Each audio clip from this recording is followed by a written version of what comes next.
સ્કંદ પુરાણની કથાને આગળ વધારી ભાગ 38। શરણાગતો અને દીનજનોની રક્ષા માટે આપના નેત્ર સદા ખુલ્લા રહે છે। હે ઈશ્વર, આપ જ બીજાના સમસ્ત પાપોનો નાશ કરવા સમર્થ છો। હે નિર્મળ કરુણા સાગર, હે દીનબંધુ, આપને નમસ્કાર છે। આપે આપની ફેણના અગ્રભાગથી સમસ્ત ચરાચર સહિત આ પૃથ્વીને ધારણ કરી રાખી છે। હે પ્રભુ, જેની પાર જવું અત્યંત કઠિન છે તે અપાર ભવસાગરથી મારો ઉદ્ધાર કરો। આપ પર અપરથી શ્રેષ્ઠ છો। હે પરમેશ્વર, આપને નમસ્કાર છે। મુસળધારી નાગરાજ બલભદ્રની આ પ્રમાણે સ્તુતિ કરીને જગતના આદિકારણ રૂપા કલ્યાણમય નેત્રોવાળા સુભદ્રા દેવીની પૂજા કરવી। પછી ચરણોમાં પ્રણામ કરીને તે વિજય સ્વરૂપા ભગવતીની આ પ્રમાણે સ્તુતિ કરવી। હે દેવી સુભદ્રે, આપની જય હો। સંસારથી પાર ઉતારનારી હે દેવી, આપ પ્રસન્ન થાઓ। શરણાગતોને સુખ આપનારા તથા સર્વને સંતુષ્ટ કરનારા દેવી, આપની જય હો। પરમાત્માના સર્જન, પાલન અને સંહાર વગેરે કર્મોને સિદ્ધ કરનારા તેમની એકમાત્ર અનુપમ શક્તિ આપ જ છો। આપ જ સર્વના જનની, ભગવાન વિષ્ણુની માયા, તપસ્વીની તથા ભદ્રરૂપા સુભદ્રા છો। આપને નમસ્કાર કરું છું। જગતના મૂળભૂતા સુભદ્રા દેવીને હું પ્રણામ કરું છું। ત્યાર પછી સમુદ્ર સ્નાન માટે ભગવાન પુરુષોત્તમને પ્રાર્થના કરી। હે વિશ્વવ્યાપી, હે ચરાચર સ્વરૂપ ભગવાન વિષ્ણુ, આપને નમસ્કાર છે। હે પ્રભુ, મારું સમુદ્ર સ્નાન નિર્વિઘ્ને પૂર્ણ થાઓ। શંખચક્ર ગદાધારી હે જગદીશ્વર, મને સ્નાન માટે આજ્ઞા આપો। ત્યાર પછી ભગવાન વિષ્ણુનું ધ્યાન કરતા રહીને એકાગ્ર ચિત્તે અને મૌન થઈને સમુદ્રના સમીપ જવું અને તીર્થરાજના આત્માનું ચિંતન કરીને હાથ જોડીને કહેવું કે કોટી કોટી સૂર્ય સમાન પ્રકાશમાન સુદર્શન, આપને નમસ્કાર છે। હું અજ્ઞાન અંધકારથી આ અંધ બની રહ્યો છું, મને ભગવાન વિષ્ણુનો માર્ગ દેખાડો। આ પ્રમાણે સુદર્શનને પ્રાર્થના કરીને તીર્થરાજ સમુદ્રના જળની સમીપ પૃથ્વી પર ઘૂંટણો ટેકવીને ભક્તિભાવથી પ્રણામ કરવા અને કહેવું કે હે તીર્થરાજ, આપ જળરૂપી વિષ્ણુ છો, સમસ્ત પ્રાણીઓના જીવનદાતા છો અને પરમ શાંતિના હેતુ છો, આપને નમસ્કાર છે। આ મંત્ર બોલીને જળમાં પ્રવેશ કરવો। સમુદ્રના જળમાં ડૂબીને મંત્ર જપ કરવાનું વિધાન નથી। સમુદ્રમાં સ્નાન કર્યા પછી વિધિપૂર્વક આચમન કરી પ્રાર્થના કરવી। હે જગતપતિ, હે તીર્થરાજ, આપને નમસ્કાર છે। પૂર્વના કોટી સહસ્ત્ર જન્મોમાં જે પાપ સમૂહોનો સંચય કર્યો છે તે બધો નષ્ટ થઈ જાય છે। આ પ્રમાણે સ્નાન કરીને કિનારે આવી જવું અને આચમન કરીને મૌન થઈ બે શ્વેત વસ્ત્ર ધારણ કરવા। પછી ભૂદેવી અને લક્ષ્મીદેવી સાથે શંખચક્ર ગદાધારી ચતુર્ભુજ ભગવાન નારાયણનું ધ્યાન કરીને તેમની માનસિક પૂજા કરવી। ત્યાર પછી બહાર આહવાન કરીને પણ પૂજા કરવી, જેની વિધિ આ પ્રમાણે છે। ભગવાનને માટે ભાવના દ્વારા રત્ન સિંહાસન આપીને એવું ચિંતન કરવું કે ભગવાન આના પર વિરાજમાન છે। પછી તેમના બંને ચરણોમાં પાદ્ય અર્પણ કરવું। તે પાદ્યમાં સામો, કમળ, દુર્વા અને અપરાજિતા એક પ્રકારની ઔષધિ જે તાવીજમાં બાંધવામાં આવે છે, લતા સહિત હોય તથા મૂળ મંત્રથી તે અર્પણ કરવામાં આવે। પાદ્ય અર્પણ કર્યા પછી સોના, ચાંદી, તાંબુ કે શંખના પાત્રમાં જળ, ચંદન, ફૂલ, જવ, દુર્વા, ફળ, સરસવ, કુશ અને તલથી વિધિપૂર્વક અર્ધ્ય આપવો। દુર્વા અને કુશના અગ્રભાગથી અર્ધ્ય આપવો। જળ લઈને ભગવાનના મસ્તક પર સિંચવું। પછી શેષ જળને તેમની આગળ પૃથ્વી પર પધરાવી દેવું। ત્યાર પછી જાયફળ, કંકોલ અને લવિંગથી સંસ્કાર કરેલા જળથી ભગવાનને આચમન જળ અર્પણ કરવું। પછી યથાશક્તિ પાટ, રેશમ અથવા સુતરાઉ બે વસ્ત્ર અર્પણ કરવા। પછી યથાશક્તિ હાર, કેયુર, મુગટ વગેરે આભૂષણો ભગવાનને પહેરાવવા। યજ્ઞોપવિતને ગંધ અને ચંદનથી અર્ચિત કરીને અર્પણ કરવું। પછી કપૂર, ચંદન, કસ્તુરી અને કંકુનું તિલક કરવું। વિવિધ પ્રકારના સુગંધિત પુષ્પોની માળા અને તુલસીની માળા પહેરાવી તથા છૂટા ફૂલ પણ ભગવાનના મસ્તક પર અર્પણ કરવા। ગળાથી પણ સુધી લાંબુ હોય તેનું નામ માળા, અને જે કંઠથી જાંઘ સુધીનું હોય તેને માલ્ય કહે છે। જે કેશોમાં ગૂંથવામાં આવે તે ગર્ભક કહે છે। ત્યાર પછી મસ્તક પર પુષ્પાંજલિ આપવી। પુષ્પાંજલિ પછી ગુગળ, અગરું, ખાસ, સાકર, ઘી, મધ અને ચંદન દ્વારા તૈયાર કરેલ સુગંધિત ધૂપ આપવો। ત્યાર પછી ગાયના ઘીનો દીવો પ્રગટાવો અને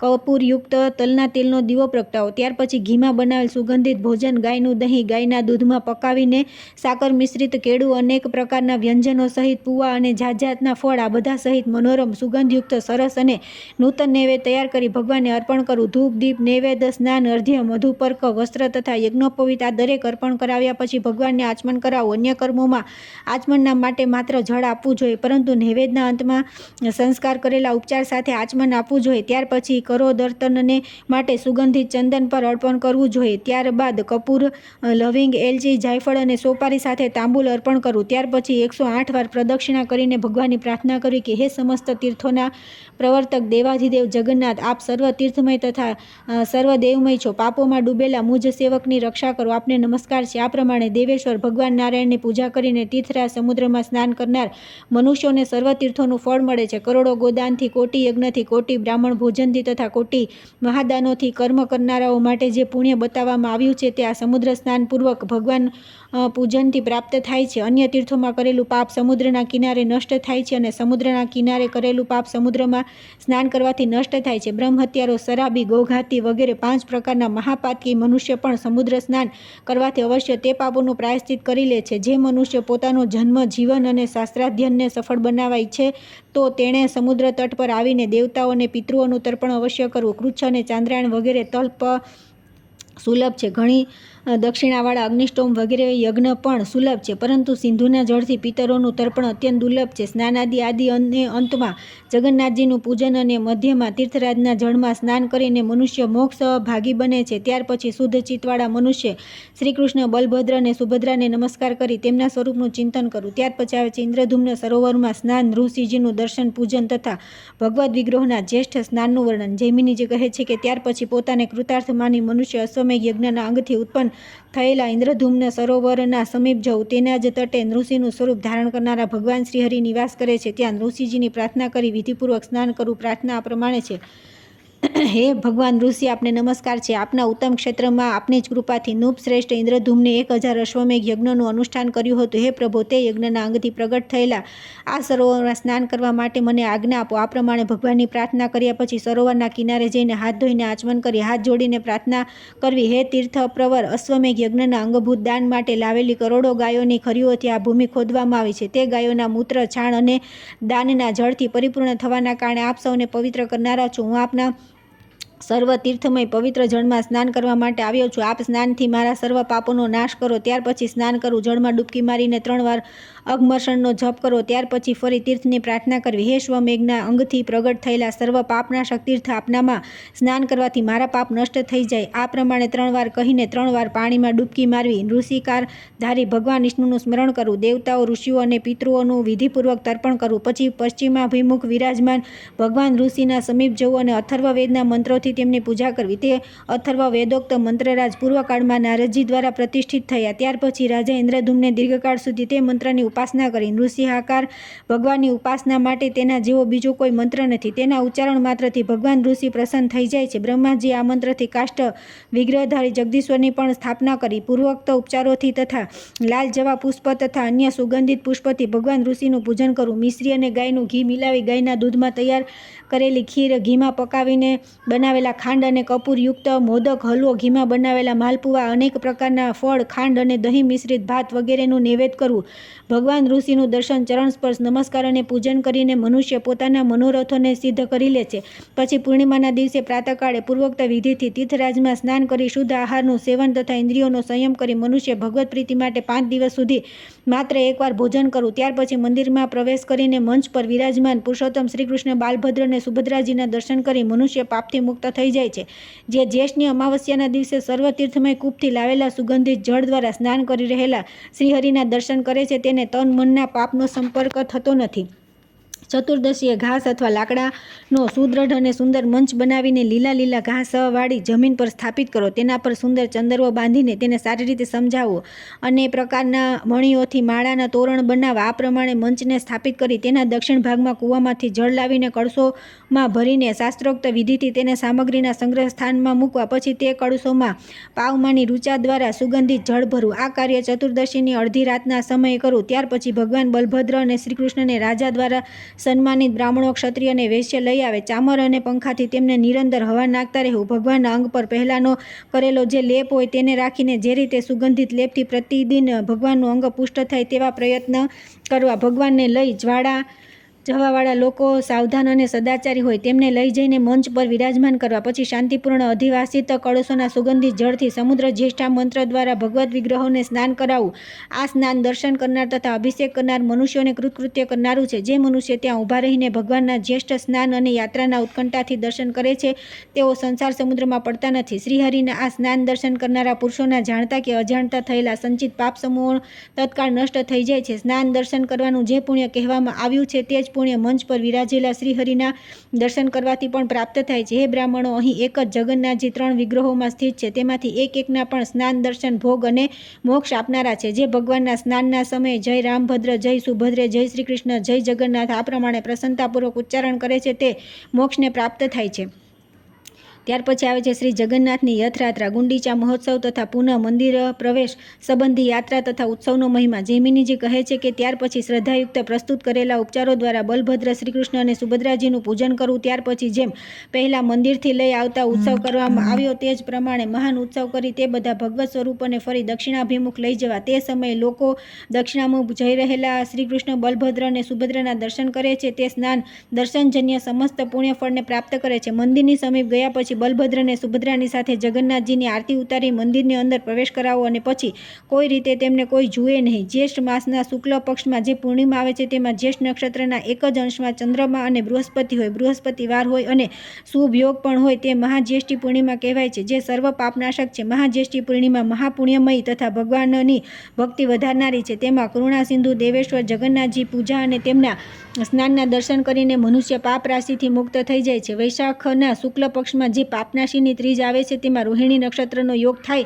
તો રાજાએ પવિત્ર ભાવે સંકલ્પપૂર્વક એક આચાર્યની વરણી કરી. પછી જેમણે કાષ્ટકર્મ જોયું અને જાણ્યું હોય તેવા 1 અથવા 3 સુથારો પાસે પૂર્વોક્ત પ્રકારે શ્રીકૃષ્ણ, બલભદ્ર અને સુભદ્રાજી માટે 3 રથ તૈયાર કરાવે, જેમાં બેસવા માટે સુંદર આસન હોય અને જે સુંદર કલાકારીગીરીથી બનાવવામાં આવ્યા હોય. રથોનું નિર્માણ થઈ ગયા પછી રાજાએ શાસ્ત્રોક્ત વિધિથી મંત્રોચ્ચાર પૂર્વક પૂર્વવત તેમની પ્રતિષ્ઠા કરાવે, માર્ગના સારી રીતે સંસ્કાર કરાવે, માર્ગની બંને બાજુ ફૂલોની શણગારેલી કમાનો બનાવે. જોતાં જ એવું લાગે કે ત્યાં સુંદર ફૂલોથી સુશોભિત બગીચાની હારમાળા શોભી રહી છે. રસ્તાઓની જમીન સમતળ કરી નાખવી જોઈએ, તેમાં કીચડ ન હોવો જોઈએ, જેથી ભગવાનનો રથ સુખપૂર્વક ચાલી શકે. રસ્તાની બંને બાજુ દિશાઓને સુગંધિત કરનાર ધૂપ પાત્ર રાખવામાં આવે. રસ્તા પર સુગંધિત જળનો છંટકાવ કરાવવો જોઈએ. નગારા, ઢોલ વગેરે વાંજિંત્રો વગાડવામાં આવે. સોના ચાંદીની ધજાઓ જેની મધ્યમાં ચિત્રકામ કરેલું હોય લગાવી અને તેમના પર પતાકાઓ ફરકથી રાખવી. જમીન પર અનેક વૈજયંતી માલાઓ બિછાવેલી હોય અને કદાવર, હાથી અને શણગારેલા ઘોડા રથયાત્રામાં હોવા જોઈએ. આ પ્રમાણે સામગ્રી એકત્ર કરી ઉત્તમ ભક્તિ સાથે રાજાએ ઉત્સવ કરવો. અષાઢના શુક્લ પક્ષમાં પુષ્પ નક્ષત્રયુક્ત બીજ તિથિએ તેમાં અરુણોદયના સમયે ભગવાનની પૂજા કરવી. બ્રાહ્મણો, વૈષ્ણવો, તપસ્વીઓ અને યતિઓની સાથે સ્વયં પણ હાથ જોડીને રાજાએ દેવાધિદેવ ભગવાનની યાત્રા માટે વિનંતી કરવી. હે પ્રભુ, આપે પૂર્વકાળમાં રાજા ઇન્દ્રદ્યુમ્નને જેવી આજ્ઞા આપી છે તે પ્રમાણે રથ દ્વારા ગંડીચા મંડપ જવા માટે વિજય યાત્રા કરો. આપની કૃપા કટાક્ષપૂર્ણ દ્રષ્ટિથી 10 દિશાઓ પવિત્ર થાય તથા સ્થાવર જંગમ સમસ્ત પ્રાણી કલ્યાણને પ્રાપ્ત થાય. આપે આ અવતાર લોકો પર કૃપા કરવા માટે ગ્રહણ કર્યો છે, તેથી હે ભગવાન આ પ્રસન્નતાપૂર્વક પૃથ્વી પર ચરણ મૂકીને પધારો. ત્યાર પછી લોકોએ મંગળ ગીત ગાવા, કોઈ જય જયકાર કરે અને કોઈ જીતમ તે પુંડરીકાક્ષ વગેરે મંત્રના ઉચ્ચ સ્વરે જપ કરે. સૂત, માગધ વગેરે હર્ષ સાથે ભગવાનના પવિત્ર યશોગાન કરે. ભગવાનની બંને બાજુ સોનાના દંડમાં સુશોભિત પંખાઓની હારમાળા ઢોળાતી રહે. કૃષ્ણા ગરુડી અગરુના ધૂપથી સંપૂર્ણ દિશાઓને ત્યાંનું આકાશ સુવાસિત રહે. ઝાંઝ, કરતાલ, વેણુ, વીણા, મધુરિકા વગેરે વાદ્યો ગોવિંદની આ વિજય યાત્રાને સમયે મધુર સ્વરે વાગતા રહે. આ પ્રમાણે ઉત્સવ આરંભ થતાં બલભદ્ર, શ્રીકૃષ્ણ અને સુભદ્રાને બ્રાહ્મણ, ક્ષત્રિય અને વૈશ્ય ધીરે ધીરે પગલાં ભરતા લઈ જાય. રૂના બિછાના ઉપર તેમને વિશ્રામ કરાવે અને આ પ્રમાણે તે બધાને રથ પર લઈ જાય. પછી તે ઉત્તમ રથને ઘુમાવીને બલભદ્ર, કૃષ્ણ અને સુભદ્રાને સુંદર ચંદરવાયુક્ત મંડપથી સુશોભિત રથમાં વિરાજમાન કરે. તે બધાને રૂના ગાદલા પર બેસાડીને ભક્તિપૂર્વક વિવિધ પ્રકારના વસ્ત્ર, આભૂષણો અને માળાઓથી વિભૂષિત કરે. અનેક પ્રકારના વસ્ત્ર, આભૂષણ અને માળાઓથી વિભૂષિત કરે. વિવિધ પ્રકારના ઉપચારોથી તેમની પૂજા પણ કરે. તે સમયે રથ પર વિરાજમાન થઈને યાત્રા કરે. જગન્નાથજીના જે લોકો ભક્તિપૂર્વક દર્શન કરે છે તેમનો ભગવાનના ધામમાં નિવાસ થાય છે. ભગવાન શ્રીહરિના તે ઉત્સવનું મહાત્મ્ય શું કહું, જેમના નામ સંકીર્તન કરવા માત્રથી 100 જન્મનું પાપ નષ્ટ થઈ જાય છે. રથમાં સ્થિત થઈને મહાવેદી તરફ જઈ રહેલા તે પુરુષોત્તમ શ્રીકૃષ્ણ, બલભદ્ર અને સુભદ્રાજીના દર્શન કરીને મનુષ્ય પોતાના કરોડો જન્મોના પાપોનો નાશ કરી દે છે. મેઘો દ્વારા જળની વર્ષાના સંયોગથી રથનો માર્ગ જ્યારે કીચડવાળો થઈ જાય છે તે સમયે પણ શ્રીકૃષ્ણની દિવ્ય દ્રષ્ટિ પડવાથી સમસ્ત પાપોનો નાશ કરનાર બને છે. તે કીચડવાળા રથ માર્ગમાં જે ઉત્તમ વૈષ્ણવ ભગવાનને સાષ્ટાંગ પ્રણામ કરે છે તેઓ અનાદિકાળથી પોતાના ઉપર ચઢેલા પાપરૂપી કીચડનો ત્યાગ કરીને મુક્ત થઈ જાય છે. જે ભગવાન વાસુદેવની આગળ જય જય શબ્દનો ઉચ્ચાર કરીને સ્તુતિ કરે છે તેઓ જુદા જુદા પાપો પર નિસંદેહ વિજય મેળવી લે છે. જે અગ્રણી પુરુષો નૃત્યગાન કરે છે તેઓ ઉત્તમ વૈષ્ણવોના સંસર્ગથી મોક્ષ પ્રાપ્ત કરી લે છે. જે ભગવાનના નામોના કીર્તન સાથે તે યાત્રામાં જાય છે તથા ગુંડીચા નગરે જઈ રહેલા શ્રીકૃષ્ણની સામે જઈને ભક્તિપૂર્વક જય શ્રી કૃષ્ણ, જય કૃષ્ણ, જય શ્રી કૃષ્ણનું ઉચ્ચારણ કરે છે તે માતાના ગર્ભનું દુઃખ કદી જોતો નથી. જે મનુષ્ય રથની આગળ ઊભો રહીને ચામર, પંખા, ફૂલના ગુચ્છ અથવા વસ્ત્રથી ભગવાન પુરુષોત્તમને હવા નાખે છે તે બ્રહ્મલોકમાં જઈને મોક્ષ પામે છે. તે પવિત્ર સહસ્ત્ર નામનો પાઠ કરીને પ્રદક્ષિણા કરે છે તે ભગવાન વિષ્ણુ સમાન થઈને વૈકુંઠધામમાં નિવાસ કરે છે. જે મનુષ્ય ભગવાન શ્રી કૃષ્ણના ઉદ્દેશથી દાન આપે છે તેનું તે થોડું દાન પણ મેરુદાન જેવું અક્ષય ફળ આપનારું છે. જે ભગવાનની આગળ રહીને તેમના મુખારવિંદના દર્શન કરીને પ્રણામ કરે છે અને રસ્તાની ધૂળ અને કીચડમાં આળોટે છે તે ક્ષણભરમાં મુક્તિને પ્રાપ્ત કરીને વિષ્ણુના ઉત્તમ ધામમાં જાય છે. આ પ્રમાણે બલભદ્ર અને સુભદ્રાની સાથે ભગવાન શ્રી કૃષ્ણ ઉત્તમ રથ પર વિરાજીને ચારે દિશાઓને પ્રકાશિત કરતા રહી અને પોતાના અંગોના સ્પર્શ કરીને પ્રસરતા વાયુ દ્વારા સમસ્ત દેહધારીઓના પાપોનો નાશ કરતા રહીને યાત્રા કરે છે. તેઓ બહુ દયાળુ અને ભક્તોના પાલક છે. જે અજ્ઞાની અને અવિશ્વાસુ છે તેમના મનમાં પણ વિશ્વાસ ઉત્પન્ન કરવા માટે ભગવાન વિષ્ણુ દર વર્ષે યાત્રા કરે છે. આ પ્રમાણે ગુંડીચા નગરમાં જઈને ભગવાન બિંદુ તીર્થના તટ પર 7 દિવસ નિવાસ કરે છે. કેમ કે પ્રાચીન કાળમાં તેમણે રાજા ઇન્દ્રદ્યુમ્નને એવું વરદાન આપ્યું હતું કે હું તમારા તીર્થના કિનારે દર વર્ષે નિવાસ કરીશ. મારા નિવાસ કરવાથી બધા તીર્થો તેમાં નિવાસ કરશે. તે તીર્થોમાં વિધિપૂર્વક સ્નાન કરીને જે લોકો 7 દિવસ સુધી ગુંડીચા મંડપમાં બિરાજમાન મારા બલરામના અને સુભદ્રાના દર્શન કરશે તેઓ મારું સાયુજ્ય પ્રાપ્ત કરી લેશે. તેથી પરમ પવિત્ર સર્વ પાપનાશક આ એક જ બધા તીર્થોનું ફળ આપનારા તથા વિષ્ણુની પ્રસન્નતા વધારનાર તે શુભ તીર્થમાં સ્નાન કરીને પિતરો અને દેવતાઓનું વિધિપૂર્વક તર્પણ કર્યા પછી જે તટ પરના ઋષિ ભગવાનના દર્શન પૂજન અને તેમને નમસ્કાર કરે છે તથા પુનઃ મહાવેદીની સમીપ જઈ પૂર્વવત ભક્તિપૂર્વક ભગવાનનું પૂજન અને વંદન કરે છે તે પુરુષ હોય કે સ્ત્રી તેને ભગવાન વિષ્ણુની સાયુજ્ય મુક્તિ પ્રાપ્ત થાય છે. મઘા નક્ષત્ર પિતૃઓનું છે તેથી તે પિતૃઓને અધિક પ્રીતિ પ્રદાન કરનારું છે. તે નક્ષત્રમાં પુત્રો દ્વારા આપવામાં આવેલું શ્રાદ્ધ દાન પિતૃઓને વિશેષ તૃપ્ત કરે છે. ઉક્ત સર્વતીર્થમય સરોવરના તટ પર ભગવાન વિષ્ણુની સમીપ નૃષિ અને નીલકંઠની મધ્યમાં આવેલા અતિ પવિત્ર સ્થાનમાં જો મનુષ્ય શ્રદ્ધાપૂર્વક શ્રાદ્ધ કરે તો પોતાની 100 પેઢીઓનો ઉદ્ધાર કરે છે. અષાઢ શુક્લ પક્ષની પંચમી તિથિ મઘા નક્ષત્ર અને જગન્નાથજીનું મહાવેદી પર આગમન આ ત્રણેય યોગ જો ઇન્દ્રદ્યુમ્ન સરોવર પર પ્રાપ્ત થાય તો તે પિતૃઓને અક્ષય પ્રીતિ આપનારો ચતુષ્પાદ યોગ માનવામાં આવ્યો છે. ભાદ્રપદ મહિનાની અમાસના દિવસે અથવા ચારેય યુગાદી તિથિઓમાં જે પિતૃઓના ઉદ્દેશ્ય અશ્વમેઘના અંગથી ઉત્પન્ન સરોવર પર શ્રાદ્ધ કરે છે તેનું કરેલું તે શ્રાદ્ધ સર્વ પાપ હરે છે. 7 દિવસ સુધી મૌન ભાવે ત્રણેય સમય સ્નાન કરી ત્રણેય સંધ્યાઓમાં કલશ પર ભક્તિપૂર્વક ભગવાનની પૂજા કરવી. ગાયના ઘી અથવા તલના તેલથી દીવો કરીને ભગવાનની આગળ મૂકીને રાત દિવસ તેની રક્ષા કરવી. દિવસે મૌન રાખવું અને રાતમાં જાગરણ કરીને ભગવાનના નામ જપ કરવા. આ પ્રમાણે 7 દિવસ સુધી કરીને 8મા દિવસે પ્રાતઃકાળે ઉઠીને પ્રતિષ્ઠા કરાવી. આ વ્રજરાજનું વિધિપૂર્વક પાલન કરી મનુષ્ય ધર્મ અર્થ કામ અને મોક્ષ ચારે પુરુષાર્થોને પ્રાપ્ત કરી લે છે. 7 દિવસ ત્યાં રથની સારી રીતે રક્ષા કરીને 8મા દિવસે તે બધા રથોને પુનઃ દક્ષિણાભિમુખ કરી દેવા અને વસ્ત્ર માળા પતાકા તથા ચામર વગેરેથી તેને ફરી સજાવવા. અષાઢ સુદ નોમના દિવસે પ્રાતઃકાળે તે બધા ભગવદ્ વિગ્રહોને રથ પર વિરાજમાન કરવા. ભગવાન વિષ્ણુની આ દક્ષિણાભિમુખ યાત્રા અત્યંત દુર્લભ છે. ભક્તિ અને શ્રદ્ધાથી યુક્ત મનુષ્યોએ આ યાત્રામાં પ્રયત્નપૂર્વક ભાગ લેવો જોઈએ. જેવી પહેલી યાત્રા છે તે જ પ્રમાણે આ બીજી પણ છે. બંને મોક્ષદાયી છે. યાત્રા અને મંદિર પ્રવેશ આ બંને મળીને ભગવાનને એક ઉત્સવ મનાવવામાં આવ્યો છે. આ પૂરી યાત્રા 9 દિવસની હોય છે. જે લોકોએ 3 અંગોવાળી આ યાત્રાની પૂર્ણત ઉપાસના કરી છે તેમના માટે જ આ મહાવેદી મહોત્સવ સંપૂર્ણ ફળદાયી છે. ગુંડીચા મંડપથી રથ પર બેસીને દક્ષિણ દિશા તરફ આવી રહેલા શ્રી કૃષ્ણ બલભદ્ર અને સુભદ્રાના જે દર્શન કરે છે તેઓ મોક્ષના ભાગી થાય છે એટલે કે વૈકુંઠ ધામમાં જાય છે. હે મુનિવરો, આ પ્રમાણે મેં મહાવેદી મહોત્સવનું વર્ણન કર્યું જેના કીર્તન માત્રથી મનુષ્ય નિર્મળ થઈ જાય છે. જે દરરોજ પ્રાતઃકાળે આ પ્રસંગનો પાઠ કરે છે અથવા સાવધાન થઈને સાંભળે છે અને ભગવત પ્રતિમાનું ચિત્ર લઈને તેને રથમાં બેસાડીને ભક્તિભાવથી આ રથયાત્રાને સંપન્ન કરે છે તે પણ ભગવાન વિષ્ણુની કૃપાથી ગુંડીચા મહોત્સવના ફળ સ્વરૂપ વૈકુંઠ ધામમાં જાય છે. ત્યાર પછી આવે છે પુરુષોત્તમ ક્ષેત્રમાં ચાતુર્માસનો મહિમા. રાજા શ્વેત પર ભગવત કૃપા તથા ભગવત પ્રસાદનું મહાત્મ્ય.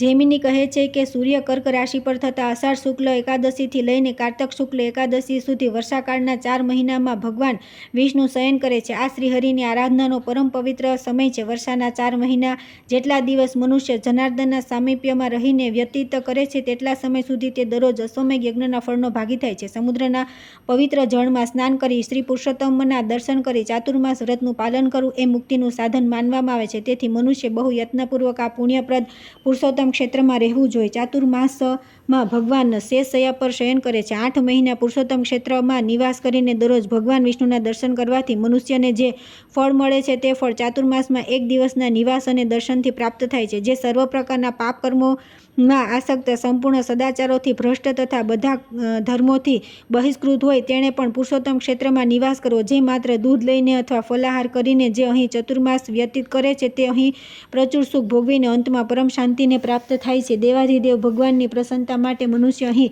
ભીષ્મ પંચક નામના ઉત્તમ વ્રતનું પાલન કરવું અને જંગલના ફળ મૂળ ખાઈને રહેવું. આ વ્રત ભગવાનની પ્રસન્નતાને વધારનારું, સર્વ પાપોનો નાશ કરનારું અને વૈકુંઠ ધામરૂપી સદગતિ આપનારું છે. હે મુનીશ્વરો, આ બધી રહસ્યની વાતો તમને કહી. એટલા વ્રત પણ છે તે ભગવદ્ ભક્તિહીન મનુષ્ય માટે નિષ્ફળ થાય છે, એ સારી રીતે જાણી લો. તીર્થોનું તથા સાત્વિક દાન અને તપસ્યાઓનું જે ઉત્તમ ફળ છે તે બધું માત્ર વિષ્ણુ ભક્તિથી મનુષ્યને પ્રાપ્ત થાય છે. પ્રાચીન કાળની વાત છે. ત્રેતાયુગમાં શ્વેત નામના એક મહાન રાજા થઈ ગયા. તેમણે વ્રતમાં સ્થિત થઈને ભગવાન પુરુષોત્તમની બહુ ભક્તિ કરી. રાજા ઇન્દ્રધુમ્ન દ્વારા નિશ્ચિત કરેલા ભોગોની માત્રા અનુસાર તેઓ દરરોજ પ્રસન્નતાપૂર્વક ભગવાન લક્ષ્મીપતિ માટે ભોગ અર્પણ કરતા હતા. અનેક પ્રકારના ભક્ષ્ય ભોજ્ય પદાર્થો, સારી રીતે સંસ્કાર કરેલ છયે રસ, અદ્ભુત હાર, સુગંધ, અનુલેપન તથા ઘણા પ્રકારના રાજોચિત ઉપચાર સમય સમય પર ભગવાનની સેવામાં સમર્પિત કરતા હતા. એક દિવસ રાજા શ્વેત સવારે પૂજાના સમયે ભગવાનના દર્શન કરવા ગયા અને પૂજાના સમયે તેમણે શ્રીહરિના દર્શન કર્યા. દેવાધિદેવ ભગવાનને પ્રણામ કરીને બંને હાથ જોડીને પ્રસન્નતાપૂર્વક તેઓ મંદિરના દ્વાર પર ઊભા રહ્યા. પોતાના દ્વારા જ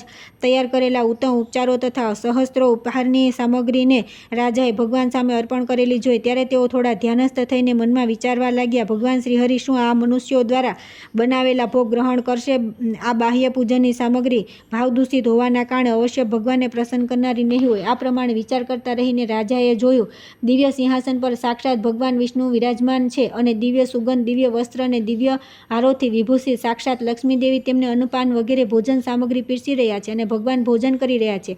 આ અદ્ભુત દ્રશ્ય જોઈને રાજાએ પોતાને કૃતાર્થ માન્યા તથા આંખો ખોલી પછી તેમને ધ્યાનમાં જોયેલું બધું દેખાયું. આ જોઈને રાજાને અત્યંત આનંદ થયો. ભગવાનને નિવેદિત કરેલા પ્રસાદને ખાવાવાળા વ્રતશીલ રાજાએ બહુ ભારે તપસ્યા કરી. તે તપસ્યાનો ઉદ્દેશ એ હતો કે મારા રાજ્યમાં કોઈનું અકાળ મૃત્યુ ન થાય અને મારી મરી ગયેલી પ્રાણીને મુક્તિ મળે.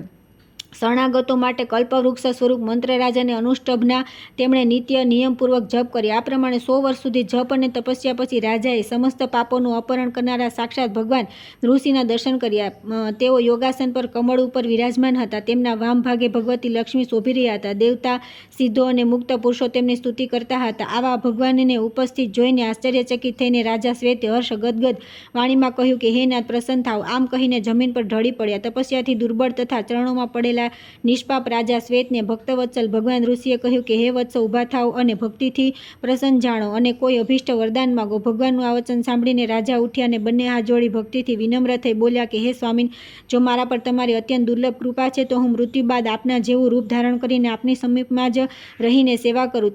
જ્યાં સુધી આ પૃથ્વી પર હું રાજાના પદ પર છું ત્યાં સુધી મારા રાજ્યમાં કોઈ પણ મનુષ્યનું અકાળ મૃત્યુ ન થાય અને જેનું મૃત્યુ થાય તેને સાયુજ્ય મુક્તિ મળે. આ સાંભળીને ભગવાને પરમ ઉત્તમ રાજા શ્વેતને કહ્યું કે હે શ્વેત, તમારો મનોરથ પૂર્ણ થાવ. 1000 વર્ષ સુધી તમે પોતાના સમૃદ્ધશાળી રાજ્યનો ઉપભોગ કરો. દરરોજ મારા પ્રસાદનું ભોજન કરવાથી તમારા બધા પાપ સમૂહ નષ્ટ થઈ જશે અને તમારું અંતઃકરણ અત્યંત શુદ્ધ થઈ જશે. ત્યારબાદ તમે મારી સાયુજ્ય મુક્તિ પ્રાપ્ત કરી લેશો. તમારા રાજ્યમાં જે લોકો મને અર્પણ કર્યા પછી ભોજન કરશે તેમનું કદી અકાળ મૃત્યુ થશે નહીં.